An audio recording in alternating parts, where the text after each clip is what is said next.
Hello,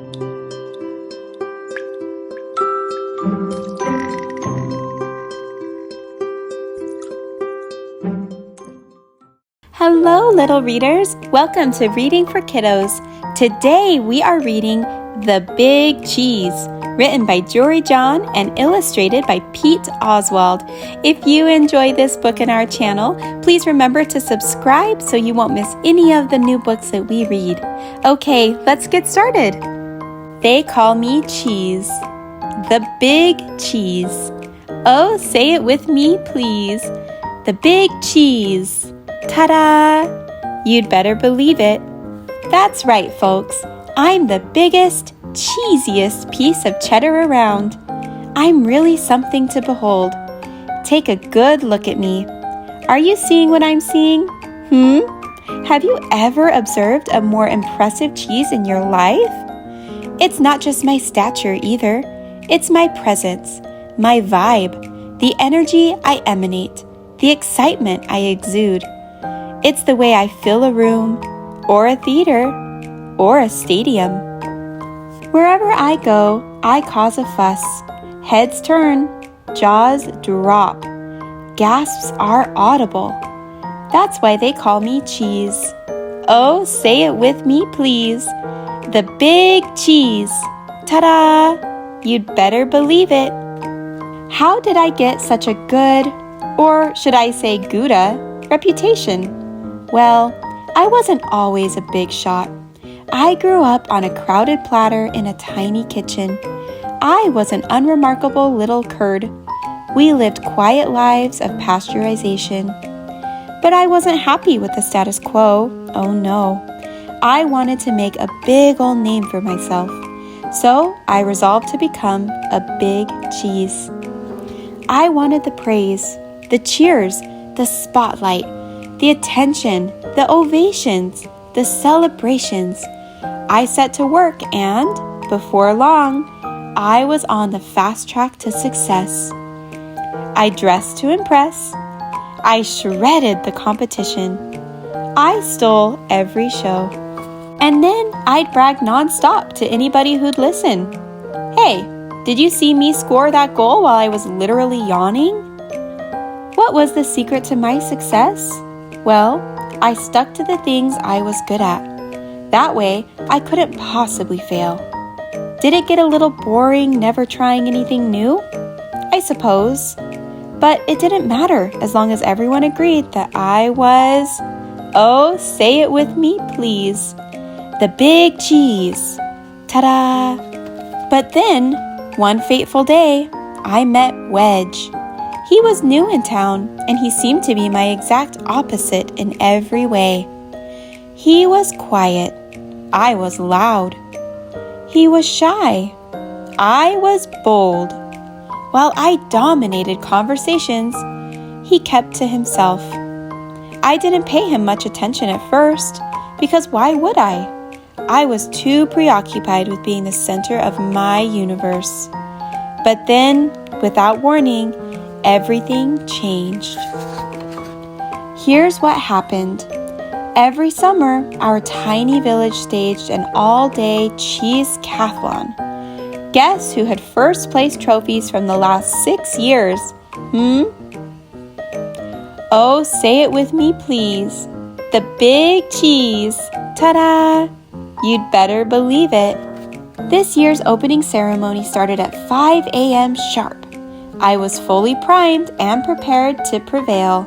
First up was a foot race, and I zipped into the lead.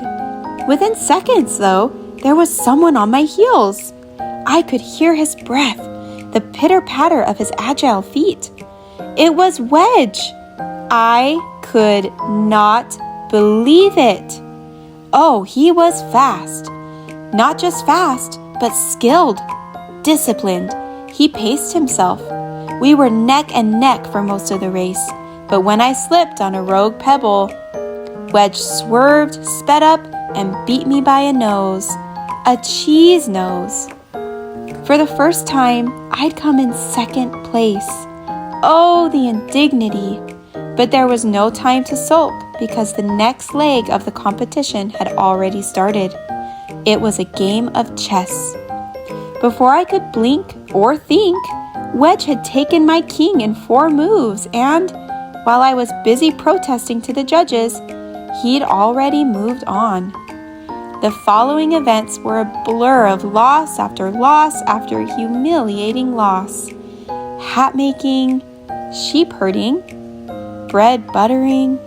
It turned out the Wedge was quietly excellent at everything. Even when he won, though, he didn't gloat.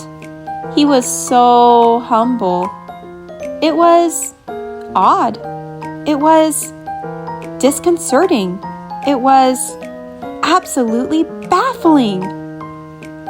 Finally, I watched in dismay as Wedge trounced me one last time, and the day came to a bitter end. Well, bitter for me, at least. I went through every possible emotion. Arr! Rah! No! Boo! Wah! Until I'd finally exhausted myself. And as I lay in the muck, I heard a thunderous voice making the dreaded announcement. First place goes to the newcomer, Wedge Wedgeman! Whoomp! The crowd roared its approval. What had just happened? It was honestly hard to fathom. I closed my eyes. Suddenly, inexplicably, I felt a sense of calm come over me. I listened to my breathing, to the steady beating of my heart. Yes, I had lost, again and again and again. But after all that, I actually felt okay, relieved even. I suddenly knew that my world wasn't going to crumble. I picked myself up, I dusted myself off, and I headed home. Before too long, I spotted Wedge. He wasn't busy celebrating or bragging. He was just watching the stream go by. He looked content. We chatted for a bit. It turned out that Wedge had a fascinating life story. I found myself getting caught up in a great conversation. A conversation that wasn't all about me. That day, I realized something. Maybe it didn't matter if I wasn't the best at everything. In fact, perhaps it was healthy for me to lose for once. And sure, my ego was bruised in the short term. But over time, I gained some perspective on what's really important. Losing taught me about empathy and humility. It showed me that I'd become so focused on winning that I was missing out on the joy of participating. It showed me that I'd become so focused on winning that I was missing out on the joy of participating. And it helped me see that I can live with defeat, even if I get a bit angry or frustrated at first. These days, I'm trying not to worry about whether I win or lose. I don't have to impress everyone all the time. I let others have the spotlight. And I've taken up some new hobbies, just for me. Yes, I'm trying to be a better wheel of cheddar. So now, when I brag about something, well, I mostly brag about my friends. Whoa, did you see that? What a move!